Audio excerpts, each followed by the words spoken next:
I want to talk about the most underrated skill for success. By the end of this, I hope you will be ready to create your own plan for success.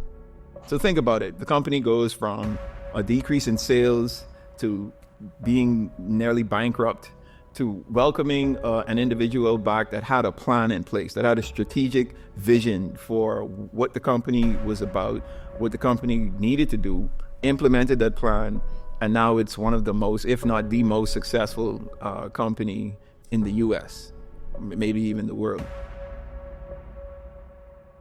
There's nothing that we can achieve and be successful at if we don't implement a good plan. That's how important planning is. And I'm talking about anything, right? Whether you want to start a business, want to tackle a new project, even if you just simply want to save a certain amount of money in a given month, in a given year, it takes planning to be successful with that.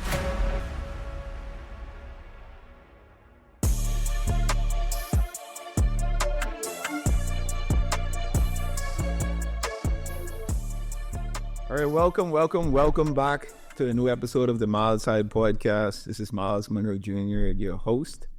And as always, the vision and goal of this podcast is to entertain, educate, and elevate you miles high above your fears, your doubts, and any limitations that you may think exist, always knowing that those limitations only exist in your mind. All right? So, last week I had the wife on the pod, and we were discussing our labor and delivery story, our pregnancy, labor, and delivery story, right? And through that process, I mentioned that, part of the reason why the delivery aspect of our experience it was difficult, but it wasn't too difficult, was because my wife did a lot of preparation, right? She did her research. She kind of had the plan set as to how she wanted everything to go. Obviously, things didn't go according to plan. If you were able to watch that episode, if you haven't, go back and take a look at it. But she had a plan in place, and it allowed us to kind of be settled going into it. And then anything challenging or unexpected that came up, I don't think it would have been that difficult. I don't think it was that difficult. And that brings me to what I want to talk about today, because us talking about that in the last episode reminded me of the importance of preparation and planning, right? So that's what I want to talk about. I want to talk about the most underrated skill for success, and that skill is planning, right? In this episode, I want to explore why planning is so underrated. I want to walk through some real-life examples of strategies and plans that people have and could put in place. And then I want to share some actionable planning techniques, some that I use, some that I've seen that have become valuable in my experience. By the end of this, I hope you will be ready to create your own plan for success. All right. So I want to define planning, right? So at its core, planning is about envisioning your desired outcome and then mapping a way to that outcome. That's simply what it is. There's a popular saying that I've learned, growing up, and I've heard a bunch of times, if you fail to plan, you plan to fail, right? I'm sure all of us have heard that saying. And, studies have shown that individuals and companies that set clear goals and plan accordingly are significantly more likely to be successful. And, there's two stories that stick out when we talk about like business success because of a good strategic plan that has been implemented, right? The first is Apple computers. So, if you know the story, you know that Steve Jobs was basically fired from the company at some point, left the company.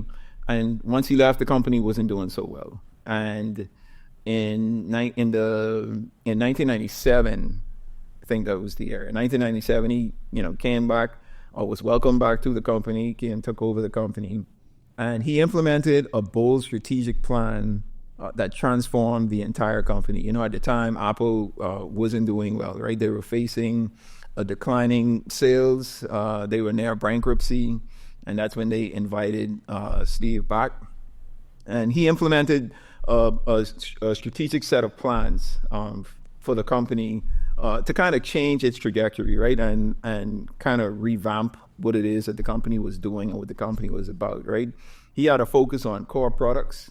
So he wanted to really focus on just a handful of products as opposed to a large variety of products that they were focusing on at that time.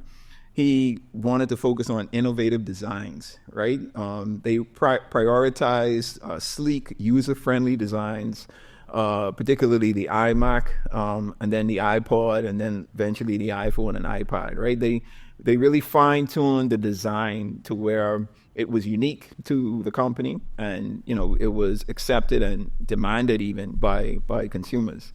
They had an ecosystem creation, right? So Jobs introduced a seamless ecosystem connecting devices through iTunes and the App Store, right? And I think for me, personally, that was one of the greatest innovations of Apple, right? So, I have the things that I can do on my computer, on my laptop, that I'm able to then pick up on my phone, and then pick up on my iPod, and now pick up on my on an iWatch, or basically all the products that they have to offer.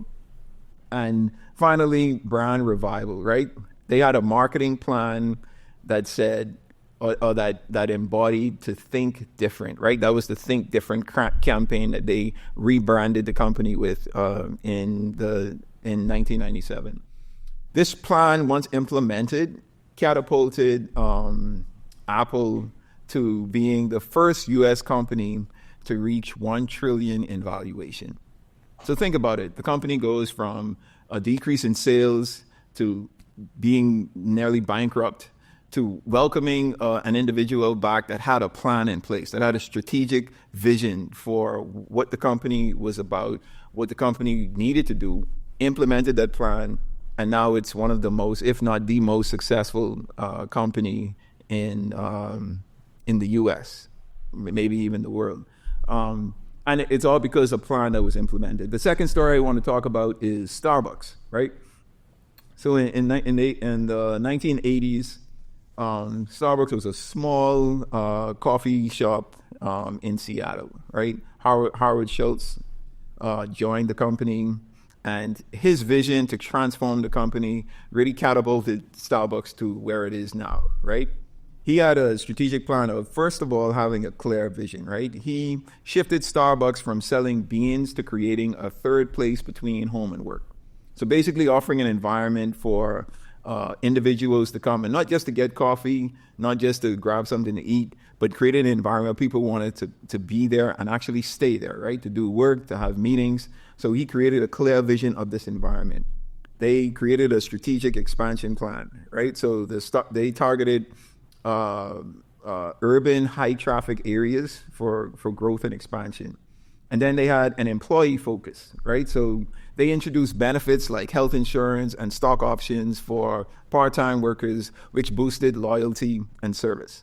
And then finally, they had a consistent branding implemented where every store offered the same thing, right? They had the same uniform of the employees, the same uniform outfitting of the store. They had a premium experience from the design to the customer service. So all of this was a strategic plan that was developed and then implemented for the company, and that allowed Starbucks to become one of the most wealthiest companies in the United States. And keep in mind, Starbucks basically only sells coffee as a product, or that's their main product that they push, right? They went public in 1992, and they grew from a few stores to now having over 30,000 stores worldwide. They have become a multi-billion-dollar organization, and it's all due to the strategic plan that their company's officers and the persons in the high levels of their organization have implemented, and which in turn created success for them. I want to introduce you to the Monroe Global app, the ultimate platform to empower your leadership journey and inspire your purpose-filled life. Access timeless teachings designed to help you grow in every area of your life. From leadership development to personal growth, Monroe Global has it all at your fingertips. With the Monroe Global app, You'll have exclusive access to powerful videos and messages from the legendary Dr. Myles Monroe, a digital library packed with life-changing content right at your fingertips, and a vibrant global community of visionaries, leaders, and change makers just like you. Whether you're at home, on the go, or in the office, the Monroe Global app ensures you never miss an opportunity to learn, grow, and lead. Available now on Google Play and the Apple App Store, the Monroe Global app is your gateway to unlocking your potential and impacting your work.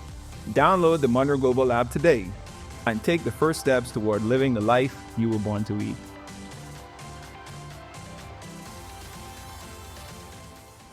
So for me personally, I want to talk about the way that my planning comes in from my budgeting, right? I budget. I think I've talked about this a number of times, and this budget planning that I do each year. This is one of the things that I like to highlight because it really sets the tone for the rest of my year, right? I set time aside and I really detail a budget for goals that I'm trying to set, things that I'm trying to do in the upcoming year. And I put a plan in place for me to do that. And it's not something that I have always done, right? I have said this before. Again, I started out not having a plan, not having a budget. I went into every year just thinking or kind of imagining like it would be good to do this or I would want to do that. Never really put a plan in place. It was just sort of something that I said and thought. And, by June, may have forgotten it because it wasn't on paper, right? Or I didn't have something down that I can really walk through and tick off and follow step by step. But as I eventually got older and, I think I put the onus on my dad for really instilling in me the importance of not only just planning, right, but budgeting as well. And I incorporated everything, the techniques that he showed me, even some techniques that I picked up myself over the years. And I've developed a routine now to where even my wife could tell you the way that I plan, the way that I budget, I detail everything, down to the pennies that we find on the side of the road. I'm probably adding that into my budget and my plan, right? Because I'm accounting for everything because everything needs to be accounted for. Some argue that planning can kill spontaneity. And although that could be true, I think it's impossible to plan. It's impossible to be successful if you're not planning well, right? Now, of course, we're not going to be able to plan for unforeseen challenges, but I've found though that if you have a good plan in place, it gives you structure, right? So when those challenges or unexpected things happen, it's easy to deviate from the plan because the plan is already in place. And for me, I find that to be effective. I think it's something that helped my wife and I. Again, I mentioned in the last episode that she and I spoke about our labor, delivery, and pregnancy story. The reason why it was kind of easy for us to go through this process was because of the plan that we had, right? We were prepared. This is what we want to do. We want to do this water birth. We want to have a natural birth. We had this plan in place. And although things did not go according to plan, it prepared us for the impossibles, right? The unexpected. And I think that plan assists us in being able to adapt and shift in the areas where we needed to adapt and shift to.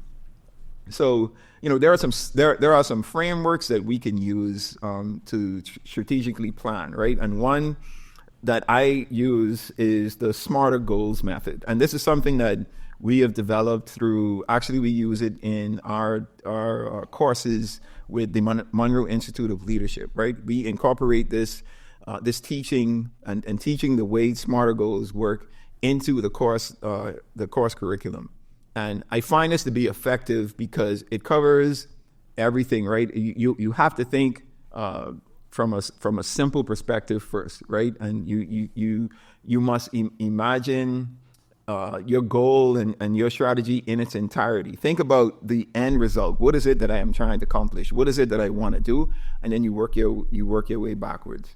So as far as implementing a plan or a technique, I want to suggest 5 steps that you can use and adapt to really plan. I want to say this. Planning, to me, there's no success without proper planning.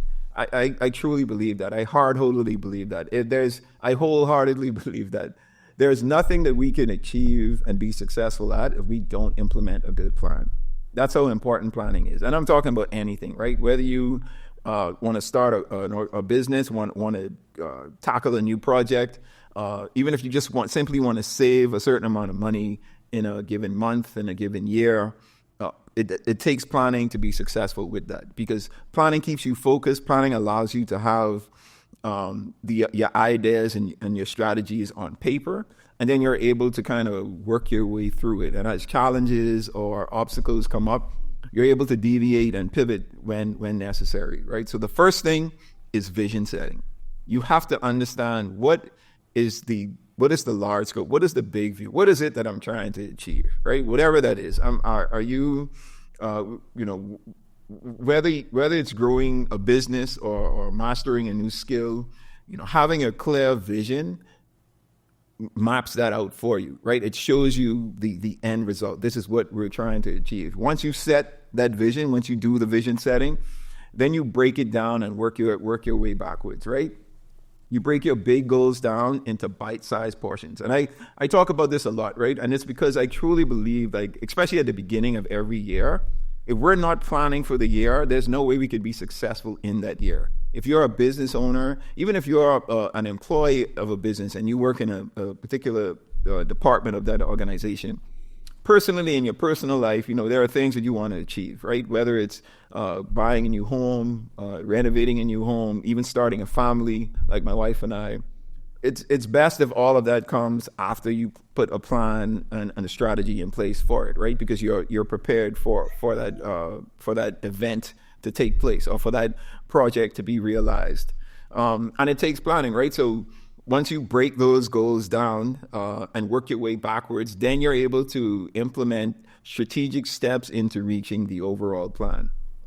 The next thing after breaking it down is to prioritize, right? So you figure out, in order for me to achieve this, there are certain things that I need to prioritize and work on. So if it's saving money in a given year, you prioritize not spending, right? It's simple enough. You focus on what it is that you need to spend. So I have bills that I need to take care of. I have savings that I need to take care of. And then whatever miscellaneous money, like, you prioritize what is important. Like, I'm going to forego eating out. I'm going to forego going to the movies. I'm going to forego doing things that aren't necessary or that are going to take away from the goal that I've set, which is to save a certain amount of money for this year, right? So you prioritize what it is that you want to do, because not every task is created equal, right? So prioritizing by asking which action will allow me to move closest to my goal. And usually once you set those priorities in place and you follow them, you're more likely to achieve the goal that you set out to achieve. And then step 4 is scheduling and execution. Once you prioritize, schedule your tasks out. Use a planner or a calendar, a digital tool to set the deadlines. And for me, I use my calendar, right? I put these reminders and deadlines in my calendar, where I'm saying, okay, if I'm trying to, let's assume the example is saving a certain amount of money within a given year. In 12 months, this is my goal, right? So I put my schedule in place to where I'm either looking at my progress every 30 days or every 60 days or every quarter. Checking where am I at to achieve the goal that I've set out to achieve. If it's opening a business, I'm trying to set goals where, okay, the first thing I need to do is talk to a lawyer or figure out what I need to structure a business. There are all of these steps that need to go into place in order for you to achieve the big goal, but these small steps matter, right? So being able to schedule the plan out and then execute is of utmost importance. And then revision and adjustments. That's the 5th step. In everything that we do, we have to review, right? We have to review to make sure what it is that we are doing, the strategies that we have put in place, is working, right? Because if it isn't working, then you got to adjust. Make the adjustments that are necessary. Take this out, move this around, and do whatever is needed to get you back on track, right? I think A lot of the times, people get so fixated on the actual strategy that they put in place and think that this is the only way that I'm going to do this or need to do this, that they don't even consider changing the strategy, right? You know, one of the greatest things I've heard, especially when it comes to like planning, prioritizing, strategy, and like our professional life, you know, the goal never changes, right? The vision, that never changes, but the strategy can always change. Do you feel like there's more to life than what you're experiencing? That deep down, you're meant for something greater? It's time to stop wondering and start discovering. At the Monroe Institute of Leadership, we believe every person carries a unique purpose, a calling designed specifically for you. Our transformative courses, Discover Purpose and Unlock Your Potential, are crafted to help you uncover that purpose and equip you with the tools to step confidently into your destiny. These powerful courses are for leaders, entrepreneurs, students, and visionaries like you. Through proven principles and actionable insights, you will clarify your vision and set bold goals. You will identify your strengths and passions. You will overcome the barriers holding you back, and you will step boldly into your God-given potential. Our expert facilitators draw from timeless and tested principles, blending practical strategies with kingdom truths to empower you to lead a life of purpose, impact, and transformation. The world needs what you have to offer. Don't let another day pass without unlocking the greatness within you. Visit our website, themill.org, and register today. The Monroe Institute of Leadership. Renew your mind and transform a generation. The way that we get to the goal, the way that we're able to bring our vision to reality, the steps that we take, that's the thing that changes, right? And that could change on a daily basis, on an hourly basis, on a monthly basis, you know, whatever it takes, because there are unexpected things that are going to happen. And I think that's one of the things that we just need to accept and realize, right? And I want to encourage you, you know, we're just over a month into the new year. And if you haven't put a plan in place yet, there is still time, right? So you need to start with setting a vision, right? Setting an overall vision. Well, whatever it is, just pick these different goals that you're trying to achieve and the bigger vision of the why you're trying to achieve them, right? Break it down into smaller steps. So once you set that vision, work your way backwards. That helps you to get to that vision, right? Prioritize those strategies. Pick the things that are most important, the things that you need to focus on, the things you need to discipline yourself about, and then schedule and execute that plan, and then revise and adjust as necessary. You know, these are my recommendations as far as the steps I want to recommend to you and give to you in order to put a good strategic plan in place. This can be effective in whatever it is you're doing, right? Whether it's your personal life, your professional life, even in your relationships. This works. This is something that has been tested, has been proven by many individuals, right? I'm not just speaking for myself. We're talking about entrepreneurs. We're talking about business employees. We're talking about government officials, everyone, right? Everyone who has been able to strategically create and implement a plan has achieved certain levels of success, and you can as well, right? For me, when we talk about planning, I set time out each year for my planning. The fourth quarter of each year is dedicated for me to plan for the next year, right? So from October, November, and December of every year, I am sitting down and I am building a strategic plan for the upcoming year. And that plan is affecting my personal life, which is me as an individual, my family, my wife, my new daughter. I am planning things for the new year for us, right? I am putting a plan in place. That affects my professional life, all the organizations and businesses that I am a part of and attached to. I am working those into my plan as well. That also affects my spiritual life, right? I plan the things that I'm trying to achieve spiritually as well. And all of those are incorporated into my plan that I put together and I sit with in the fourth quarter of each year. Once the new year rolls around, I dedicate the month of January to praying and fasting for that plan. A lot of people don't do that. That's fine, but this is the method that I use, right? I plan for the last quarter, and in that first month of the new year, I'm fasting and praying. I'm praying for guidance. I'm praying for peace in the plan that I've set in place. And for me, it sets the tone for the rest of the year for me. I find that once I accomplish the planning and I'm able to fast and, really get a connection and a word from God as to, the directions I should be going in for this new year, it centers me, right? It gives me a lot more discipline, a lot more focus on the things that I need to be dedicated to for this year.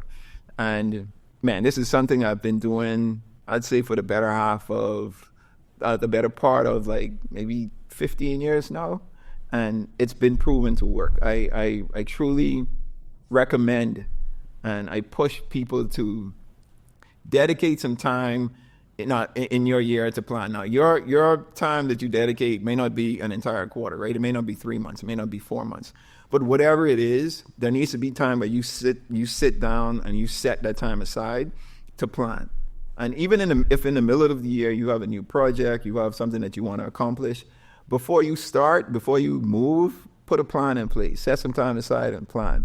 And I just feel like, the boost that I get, from fasting and praying and just getting guidance on how exactly to implement and execute this plan that I have, it just always works out well for me. Sometimes through that fasting period, I get corrected, right? And I'm instructed or shown by God to where, man, I need to deviate or change the plan a little bit and focus more on this aspect and not that aspect. Or I'm not looking at it correctly. All of that happens throughout this planning process that I put in place. I'm highly recommending this, right? Now, throughout the process of planning and implementation and execution, there are going to be challenges that we experience. Even with the best planning intentions, we all face challenges, right? Whether it's procrastination, perfectionism, and the fear of failure, all of that can derail us from the plan that we've set in place. But the good thing is, the plan is there for you always to review and adjust. I always tell people, like, when you feel like procrastinate. When you feel like you need a break, take a break. You don't want to overwork yourself or pressure yourself into saying, I have to be perfect in this process. I have to be perfect in the way that I do this.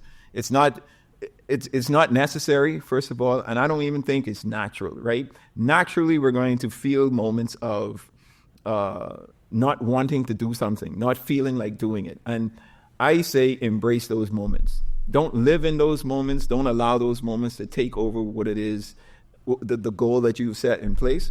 But don't run away from those moments, because those moments are natural. You need those moments, right? You need those moments to tell you that, okay, maybe I need to take some rest, take some time off. Maybe I need a reset, right? So embrace it. And that's with any challenge that comes up, right? Challenges are not only meant to challenge us, right? It's meant to break us. It's meant to build us. And it's meant to boost us into our next level of the plan that we're trying to accomplish. So don't think that just because a plan isn't going, just don't think because something isn't going according to plan that the plan is not working. Challenges are needed. Obstacles are needed. Us waking up and not feeling like doing what it is that we should be or need to be doing, that's needed. That keeps us humble, right? Keeps us grounded. It lets us know that we're human, right? I'm not Superman. I'm not a person that doesn't feel or have emotions or need encouragement just like the other person. We all do, right? But the goal is to take the break, take a step back, and refocus and adjust. That's it. Review and make the adjustments that are needed. If you need to pivot. I'm imploring you to not to run away from the fact that the plan may not go according to how you set it out. Obstacles are going to happen, challenges are going to happen, but embrace them, because they're going to make everything better. They're going to make everything that much more worthwhile once the goal is achieved. So I want to issue a challenge, right? I want you to spend the next week, 7 days, outlining a plan for a goal you've been putting off. Sure, there's things that you may want to achieve, whether that's to, at the top of the year, everyone has this goal of, I want to save X amount of dollars within a year. I want to become more active with my health and, be on a good diet and exercise, like all of these things. But we don't put proper planning in place. My challenge to you is to take these next 7 days and put a plan in place for that goal. And, it could be whatever that goal is. Just take 7 days out to strategically develop a plan. And then I want you to share the progress of that plan with me throughout the rest of this year. Just put it in the comments to this particular video, and I want you to hashtag the high miler plan. Okay? So just keep me updated on your progress on that goal, that vision, that plan that you're putting in place. Let's stay abreast with each other, right? Let's continue to work on achieving the goal that we've set, and just hashtag high miler plan in the comments. And I want to encourage you throughout the rest of this year to achieving that goal and to fulfilling the vision that you've placed on yourself for 2025. All right. That's all I want to talk about. That's pretty much all I wanted to say. Planning is that much important to me. I think this is something that I'll probably speak about at the top of each year. That's how important I think it is. And if you're not a person that plans regularly, then I'm willing to bet that you're a person that you fail a lot. As tough as that is to hear, as difficult as that may seem to accept, the reason why you might be failing is because you're not putting in the time to properly plan and strategize for the goals you're setting for yourself. So I'm issuing that challenge to you, and I'm just encouraging you to keep pushing through. The things may not always go according to plan, but even that is a part of the plan. All right, so that brings us to the milestone for this episode. Today's milestone is very simple. Planning isn't about limiting your creativity. It's about giving you the freedom to focus on what really matters. When you have a plan and put a plan in place, it makes it easier for that plan to be executed, right? Because you know exactly what you need to focus on. You know exactly what you need to prioritize. You know exactly the revisions and the adjustments that need to be made based on the challenges that arise. Planning allows the freedom of you to not have to think about it because the plan is there, right? And any deviation or pivoting that needs to take place is much easier because you're always able to go back to the original plan. Don't think that the plan can't be changed because the plan is there, honestly, for changes to be made, and it just makes the changes easier, all right? So don't be afraid to plan. With that said, that brings us to the end of this particular episode. I know this has been fun. I've missed this. I'm so happy to be back. This is the second episode in. As always, the vision and goal for this podcast is to entertain, educate, and elevate you miles high above your fears, your doubts, and any limitations that you may think exist, always knowing that those limitations only exist in your mind. All right? So until next time, you guys stay blessed.